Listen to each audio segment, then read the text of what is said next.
ঢাকার শেয়ার বাজারে 10.5 বছরের মধ্যে সর্বোচ্চ লেনদেন, বাজেটের ইতিবাচক প্রভাব বলছেন বাজার সংশ্লিষ্টরা।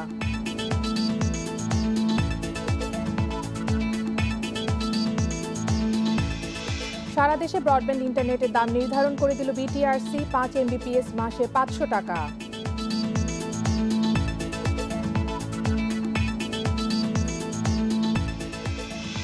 বাজেটে গুরুত্ব পায়নি অপ্রাতিষ্ঠানিক খাত ও পিছিয়ে পড়া জনগোষ্ঠী, নাগরিক প্ল্যাটফর্মের সমালোচনা।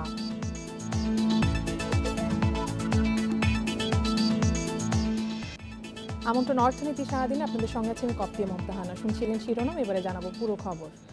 শুরুতেই শেয়ার বাজারের খবর। 10.5 বছরের মধ্যে সর্বোচ্চ লেনদেন হয়েছে ঢাকা স্টক এক্সচেঞ্জে।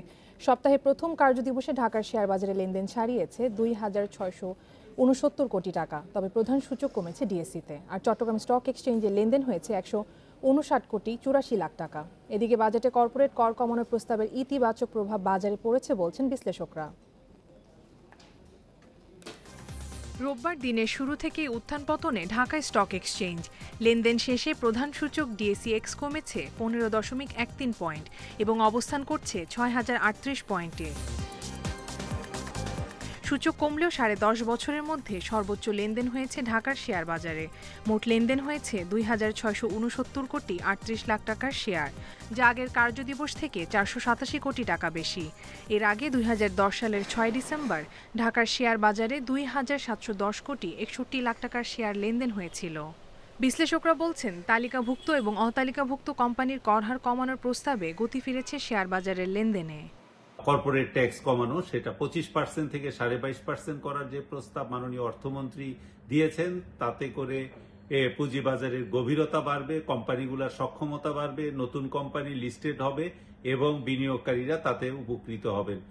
হাত বদলে অংশ নেওয়া 366টি কোম্পানি ও মিউচুয়াল ফান্ডের মধ্যে দর বেড়েছে 145টির, কমেছে 201টির এবং অপরিবর্তিত আছে 20টি প্রতিষ্ঠানের শেয়ার দর। লেনদেনের শীর্ষে থাকা প্রতিষ্ঠানের তালিকায় প্রথম অবস্থান ধরে রেখেছে বেক্সিমকো লিমিটেড এবং শতাংশের দিক থেকে দর বৃদ্ধির তালিকায় প্রথম অবস্থানে ফরচুন শুজ। অন্যদিকে চট্টগ্রাম স্টক এক্সচেঞ্জে সার্বিক সূচক কমেছে 36.46 পয়েন্ট। লেনদেন হয়েছে 159 কোটি 84 লাখ টাকার share. Koptia Mumtahana, independent news, Dhaka. সারা দেশে ব্রডব্যান্ড ইন্টারনেটের একই দাম নির্ধারণ করে দিল বাংলাদেশ টেলিযোগাযোগ নিয়ন্ত্রণ কমিশন বিটিআরসি। এর ফলে এখন থেকে রাজধানী ঢাকা বা দেশের যে কোনো অঞ্চলে এক দামে ব্রডব্যান্ড ইন্টারনেট সংযোগ নিতে পারবেন গ্রাহকরা। রোববার বিটিআরসি কার্যালয়ে এক দেশ এক রেট নামে এই কর্মসূচি উদ্বোধন করেন ডাক ও টেলিযোগাযোগ মন্ত্রী মোস্তফা জব্বার। অনুষ্ঠানে জানানো হয়, এই কর্মসূচিতে ইন্টারনেট ব্যবহারকারীদের জন্য 3টি প্যাকেজ থাকবে। 5 এমবিপিএস গতির প্যাকেজের দাম সর্বোচ্চ 500 টাকা, 10 এমবিপিএস গতি মাসে 800 টাকা এবং 20 এমবিপিএস গতির ইন্টারনেট প্যাকেজের দাম হবে 1,200 টাকার মধ্যে। দেশের যে কোনো জায়গায় সেবাদাতাদের একই দামে সংযোগ দিতে হবে। নির্ধারিত দামের কম নেওয়া যাবে না। কিন্তু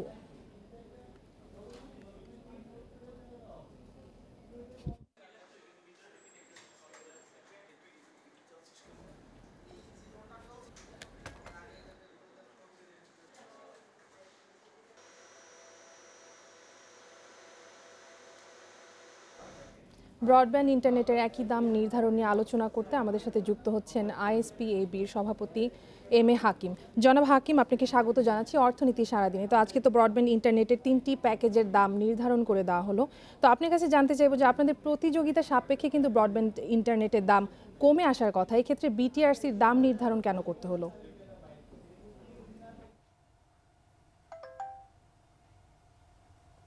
আচ্ছা, আপনার একটা জিনিস খেয়াল করলে দেখবেন যে 5 এমবি যেটা 500 টাকা, এটা সর্বোচ্চ। মিনিং টু সে হচ্ছে কি বিটিআরসি সিলিং ফিক্স করে দিয়েছে, কোনো ফ্লোর ফিক্স করে নেই। কোনো অপারেটর যদি এটা 400, 300 কিংবা 200 টাকা অফার করতে চায়, ইটস ওপেন। এটা যে কোনো অপারেটর করতে পারবে এবং প্রান্তিক পর্যায়ে যে কোনো গ্রাহক নিতে পারবে। এক সেন্সে বলা যেতে পারে যে এটা সর্বোচ্চ মূল্য সেট করে দেওয়া হয়েছে। এর বাইরে কোনো অপারেটর নির্দিষ্ট সার্ভিসের জন্য চার্জ করতে পারবে না। আরেকটি বিষয় আমাদেরকে জানাবেন যে এক দেশ এক রেট বাস্তবায়নে কি কি চ্যালেঞ্জ আছে আপনাদের সামনে?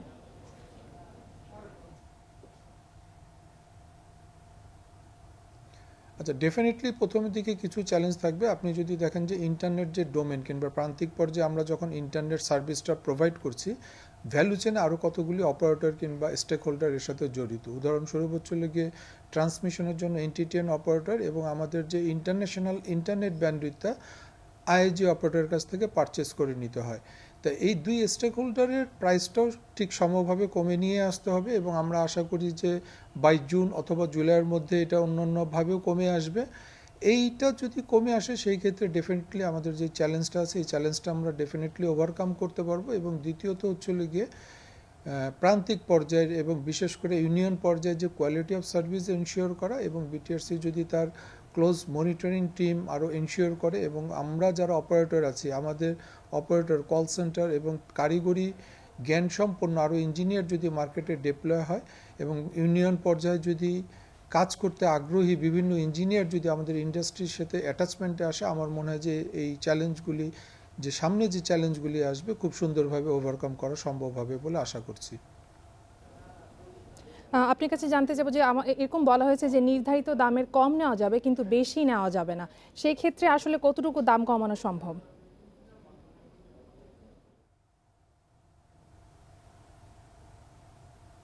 আমাদের ফ্লোর প্রাইসটা কিন্তু এখনো উল্লেখ করে নাই এবং এটা উল্লেখ করছেও না অপারেটর। এটা জানেন যে সার্ভিস ইন্ডাস্ট্রি কিন্তু বিভিন্নভাবে সার্ভিস এনাবেল করে কিন্তু ওনারা প্রাইসিং ফিক্স করে। আপনি যদি টেলিকম সেক্টরে দেখেন বিটিআরসি থেকে কিন্তু ফ্লোর এবং সিলিং প্রাইস প্যাকেজটা ফিক্স করা আছে, তার মধ্যে থেকেই কিন্তু ওনারা বিভিন্ন অফার মার্কেটে অফার করছেন। ঠিক সেইভাবে ইন্টারনেট ফিক্সড ব্রডব্যান্ডের ক্ষেত্রে আমরা আমাদের বিভিন্ন ভ্যালু অ্যাডেড সার্ভিস কিন্তু এখানে অন করব। ভ্যালু অ্যাডেড সার্ভিস অন করে আমি যতভাবেই ভ্যালু অ্যাডেড সার্ভিস অন করি না কেন এটা 500 কিংবা 1200 টাকার ঊর্ধ্বে যাবে না। এর নিচে যদি কেউ সার্ভিস কম্প্রোমাইজ করে সে হয়তোবা 200 টাকা দিতে পারবে, কেউ যদি হয়তোবা একটু বেটার সার্ভিস ইনশিওর করে সে 300 টাকার প্যাকেজ করবে, কেউ যদি বিভিন্ন value added service voice service OTT service কিংবা বিভিন্ন টিভি সার্ভিস ইনশিওর করে সে হয়তোবা 500 টাকা প্যাকেজ মার্কেটে অফার করবে কিংবা 1200 টাকা 20 MBPS এর জন্য মার্কেটে অফার করবে। আরেকটি বিষয় আমাদের জানাবেন যে ব্রডব্যান্ড ইন্টারনেটের ক্ষেত্রে শহরে দেখা যায় বেশিরভাগ সময় কিন্তু বিভিন্ন অভিযোগ আসে যে ঠিকমতো লাইন পাওয়া যাচ্ছে না, কিংবা ঝড় বৃষ্টির সময় কিন্তু দেখা যায় যে নিরবচ্ছিন্ন যে ইন্টারনেটের গতি সেটা ব্যাহত হয়। সেক্ষেত্রে প্রত্যন্ত অঞ্চলে ইন্টারনেট ব্রডব্যান্ড সেবা নিয়ে যাওয়ার কথা হচ্ছে। তো এই প্রত্যন্ত অঞ্চলে আসলে কিভাবে আপনারা এই বিষয়টা বাস্তবায়ন করবেন?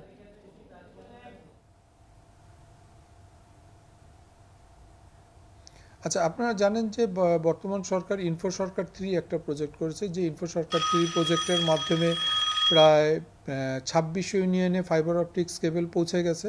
কানেক্টেড বাংলাদেশ একটা প্রজেক্ট হচ্ছে হাওর এবং বিল চর এলাকার মধ্যে অলরেডি ফাইবার অপটিক্স পৌঁছে গেছে। যেসব অঞ্চলে ফাইবার অপটিক্স পৌঁছানো সম্ভব না সেখানে ভিসেটের মাধ্যমে ইন্টারনেট সার্ভিস পৌঁছে যাচ্ছে। এই ইনফো সরকার 3 যে কেবেলিং আছে এর মাধ্যমে আমরা ইউনিয়ন কিংবা উপজেলাতে পৌঁছে যাব এবং লাস্ট মাইল যে কানেক্টিভিটি হবে লাস্ট মাইল কানেক্টিভিটি ফাইবার অপটিক্সে বিভিন্ন বাসা এবং বাড়িগুলি কানেক্টেড হবে। জনাব এম এ হাকিম, আমাদেরকে সময় দেওয়ার জন্য অনেক ধন্যবাদ। জানাবো আরও কিছু খবর। 2021-22 অর্থ বছরের বাজেটে নতুন দরিদ্র এবং পিছিয়ে পড়া জনগোষ্ঠী ও অপ্রাতিষ্ঠানিক খাতকে উপেক্ষিত করা হয়েছে বলে মন্তব্য করেছেন ডক্টর দেবপ্রিয় ভট্টাচার্য। এছাড়া তথ্য উপাত্তের ঘাটতিতে তথ্য নৈরাজ্যের সৃষ্টি হচ্ছে বলে মনে করেন তিনি। রোববার এসডিজি বাস্তবায়নে নাগরিক প্ল্যাটফর্মের বাজেট নিয়ে এক অনলাইন আলোচনায় এসব কথা উঠে আসে। গত এপ্রিল 2021 স্বাধীনতার সুবর্ণ জয়ন্তীতে করোনা পরিস্থিতি মাথায় রেখে জাতীয় সংসদে গেল বৃহস্পতিবার 6,03,000 কোটি টাকার বাজেট পেশ করে সরকার। পিছিয়ে পড়া মানুষদের জন্য বাজেট বিষয়ে এক অনলাইন আলোচনায় বক্তারা বলেন, এবারের বাজেটে গত অর্থ বছরের সাথে চলতি অর্থ বছরের তথ্যের অনেক অমিল ছিল। এছাড়া সরকারি বিভিন্ন মন্ত্রণালয়ের সমন্বয়হীনতা ও তথ্যের ঘাটতির কারণে প্রকৃত জনগোষ্ঠী গণনার বাইরে থেকে যাচ্ছে বলে জানান অর্থনীতিবিদ ডক্টর দেবপ্রিয় ভট্টাচার্য। যে বাজেটটি এখানে দেওয়া হয়েছে সেই বাজেটটির ভিতরে আপনারা লক্ষ্য করে দেখবেন 2019-20 চেয়ে 2020-21 শ্রেয়তর, বলিষ্ঠতর, উন্নততর অর্থবছর হিসেবে দেখানো হয়েছে। আমি এইটার উপরে প্রশ্ন তুলছি, বাংলাদেশে এই মুহূর্তে তথ্য ঘাটতির থেকে আমরা তথ্য নৈরাজ্যের দিকে চলে যাচ্ছি কিনা, সেই বিশেষ করে সামষ্টিক অর্থনীতি এবং বাজেটীয় কাঠামোর দিকে। তিনি বলেন, বাজেটে 1.5 থেকে 2 কোটি নতুন দরিদ্র, উপকূলীয় অঞ্চলের জনগোষ্ঠী, অপ্রাতিষ্ঠানিক খাতে শ্রমিকদের তুলে ধরা হয়নি। এছাড়া যেসব কর সংস্কার নেওয়া হয়েছে সেগুলো বড় ব্যবসা বান্ধব হলেও ছোটদের জন্য তেমন কিছুই নেই। নতুন যারা দরিদ্র হলো, যারা যদি অন্তত 1.5 থেকে 2 কোটি মানুষ নতুন দরিদ্র হয়ে গেল, তাদের জন্য কিছুই নাই। অপ্রাতিষ্ঠানিক খাত এই বাজেট থেকে উপেক্ষিত রয়ে গেল। বিশেষ করে অপ্রাতিষ্ঠানিক খাতে নারীরা এখানে যারা কাজ করে তারাও এটার ভিতরে উপেক্ষিত রয়ে গেল। বাজেটে শিক্ষা ও সামাজিক সুরক্ষা খাতে বরাদ্দ বাড়লেও তার বাস্তবায়ন নিয়ে সন্দিহান বক্তারা।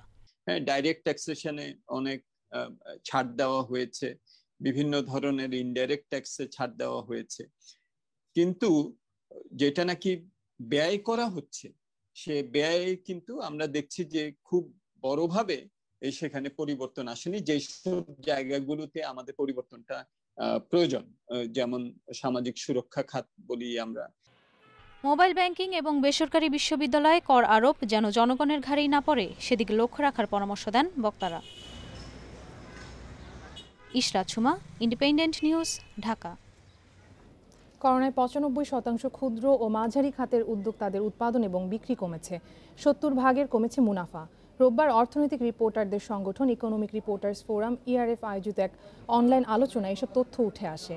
বাংলাদেশ ক্ষুদ্র ও কুটির শিল্প এবং কর্পোরেশন বিসিকের 216টি প্রতিষ্ঠানের উপর এই জরিপ করা হয়। আলোচনায় বক্তারা বলেন, ক্ষুদ্র ও মাঝারি শিল্পের উদ্যোক্তাদের জন্য ঋণ ব্যবস্থা সহজ করতে হবে। এছাড়াও বাংলাদেশ ব্যাংকের ক্রেডিট গ্যারান্টি স্কিমের সুফল যাতে উদ্যোক্তারা পান সেজন্য নিয়ম সহজ করার তাগিদ দেওয়া হয়। জরিপে আরও উঠে আসে, মহামারী করোনা ভাইরাসের প্রকোপে উৎপাদন ও আয় কমে যাওয়ায় ক্ষুদ্র ও মাঝারি শিল্পের 45% প্রতিষ্ঠান কর্মী ছাঁটাই করেছে। পুরোপুরি বন্ধ হয়ে গেছে 1% বেশি প্রতিষ্ঠান। এই মার্কেটটা is growing at a very fast rate. এটাকে এই মুহূর্তে ধাক্কা চাপানো ঠিক হবে না।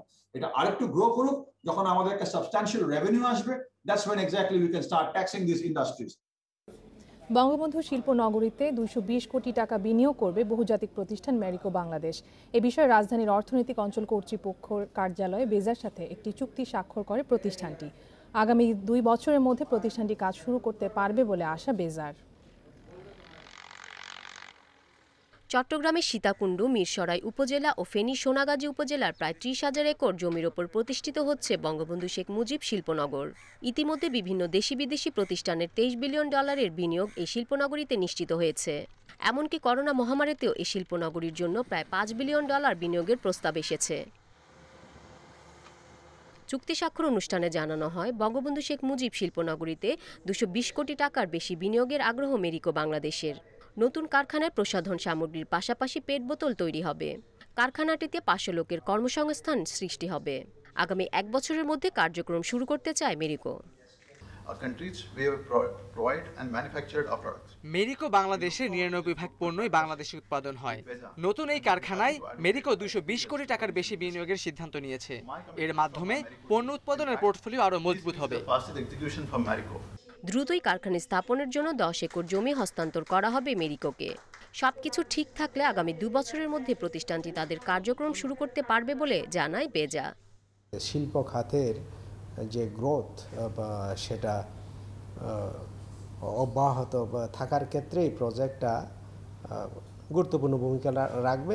আজকেই হয়তো তারা একটা ইমেইল করবে এবং আশা করি আমার সহকর্মীগণ খুব তাড়াতাড়ি এই মিটিংটা করে নেবেন। বেজা জানায়, বঙ্গবন্ধু শেখ মুজিব শিল্পনগরীতে সবুজ অর্থনৈতিক অঞ্চল গড়ে তোলার জন্য নীতি নির্ধারণের কাজও দ্রুতই বাস্তবায়ন হবে। Irin Khatun, independent news, Dhaka. সুতার উপর 3 টাকা মূল্য সংযোজন করা আরোপ সহ সুতা তৈরিতে ব্যবহৃত ফাইবারকে শুল্কমুক্ত আমদানির সুবিধা দেওয়ার দাবি বাংলাদেশ টেক্সটাইল মিলস অ্যাসোসিয়েশন বিটিএম-এর। রোববার রাজধানীর বিটিএমএ কার্যালয়ে বাজেট পরবর্তী সংবাদ সম্মেলনে দাবি করেন সংগঠনের নেতারা। বিটিএমএ সভাপতি মোহাম্মদ আলী খোকন বলেন, বস্ত্রশিল্পের স্বার্থ রক্ষায় রপ্তানিতে উৎসে কর 0.5% থেকে কমিয়ে 0.25% করতে হবে। সব ধরনের মূলধনী যন্ত্রপাতি আমদানির ক্ষেত্রে একই হারে শুল্কায়নের প্রস্তাব করেন তিনি। প্রস্তাবিত বাজেটে অর্থমন্ত্রী মেড ইন বাংলাদেশ ব্র্যান্ড প্রতিষ্ঠায় অঙ্গীকার করেছেন। এজন্য 10 বছর কর ছাড় দেওয়ার প্রস্তাব করেন তিনি। এর ফলে দেশীয় শিল্পের বিকাশ হবে বলে আশা করেন বিটিএম-এর সভাপতি।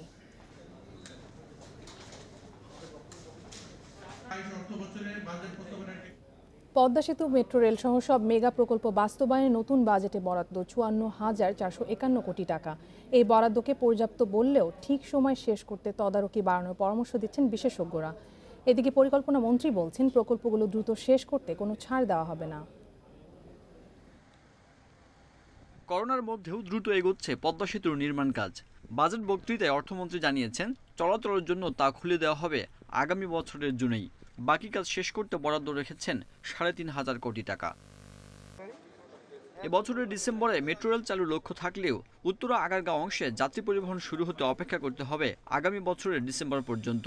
এ প্রকল্পে বরাদ্দ ৪,৮০০ কোটি।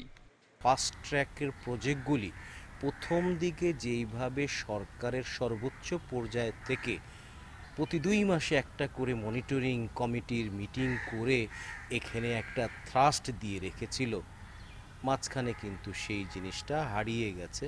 আমি বলবো এখন শেষের দিকে এসে আমরা আশা করব যারা কাজ করেন ডিলেবিটা আমি মনে করি প্রধান কারণ। চলতি অর্থবছরে মেগা প্রকল্প বাস্তবায়নে বরাদ্দ রাখা হয়েছিল ৫২,৯৭০ কোটি টাকা। এবার তা বেড়ে হয়েছে ৫৪,৪৫১ কোটি। Sajjad Hossain, independent news, Dhaka.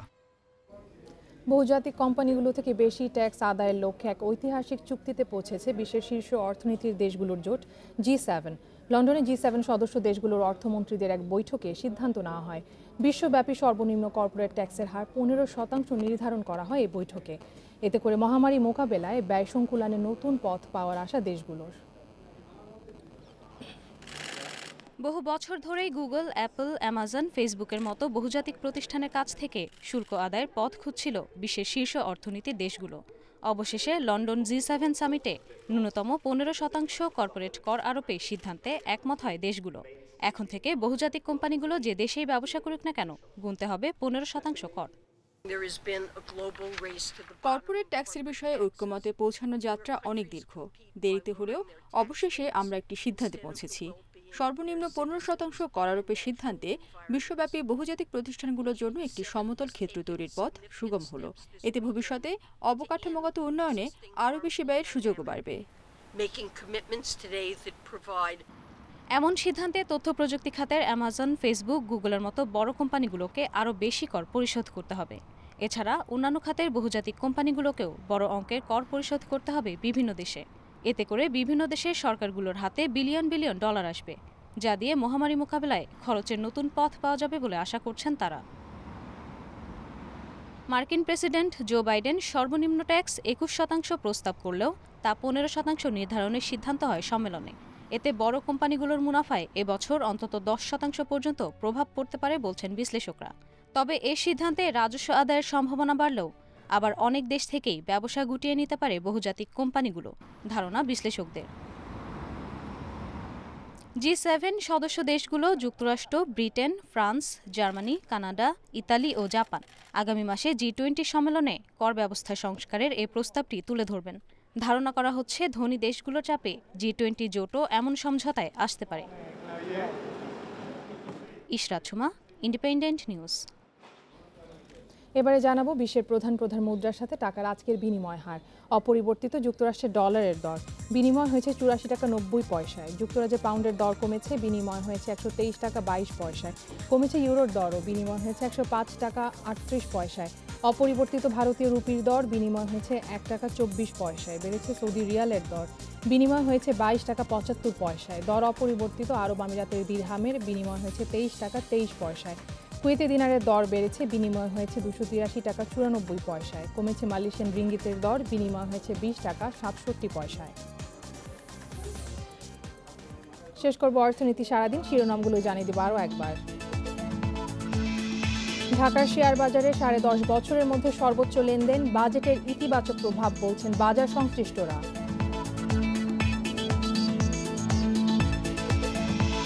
সারা দেশে ব্রডব্যান্ড ইন্টারনেটের দাম নির্ধারণ করে দিল BTRC, ৫ Mbps মাসে ৫০০ টাকা।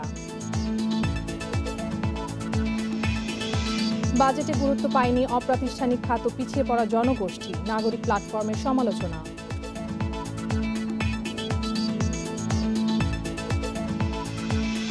এই ছিল আজকের অর্থনীতি সারাদিনে। ইন্ডিপেন্ডেন্ট টেলিভিশনের সব খবর আরও জানতে চোখ রাখুন ফেসবুক, ইউটিউব এবং টুইটারে।